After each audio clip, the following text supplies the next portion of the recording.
नमस्ते मित्रांनो, आज मी माझा देश या विषयावर बोलणार आहे।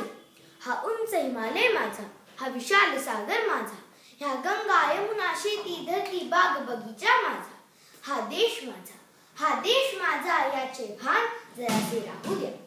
मित्रांनो, आपण गर्वाने भारत माझा देश आहे असे म्हणत असलो तरीही खरे सांगा, एकमेकाच्या विचाराचे किती चालते येथे तांडव।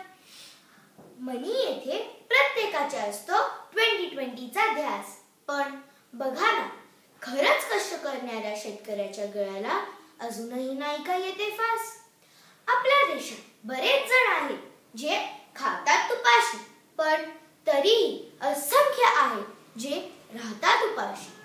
भारतातून सोन्याचा धूर वाहतो अशी या देशाची महती गायली जात होती। प्राचीन काळापासून माझा देश सर्वच बाबतीत समृद्ध होता।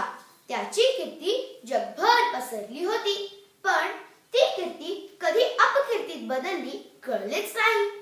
आज माझा देश वाढती लोकसंख्या, बेकारी, रोगराई, गरिबी या दुष्ट प्रवृत्तींचे ठाणे म्हणून ओळखला जातो। या वाक्पत्राला नष्ट करून व निसर्गाच्या वरदानाचा पुरेपूर फायदा घेऊन आपण बदल घडवायचे आहे। आपल्यालाच काही करायचं आहे, ही भावना प्रत्येकाने उराशी बाळगावी। जाता जाता मी एके कवितेचे 4 ओळी गाऊ इच्छिते। उठा समर्थ वारे सारे, उठा समर्थ वारे सारे, जोडून खांद्यास खांदा, महासत्ता बनू या देशाला, हा विचार मनी नांदवा। धन्यवाद।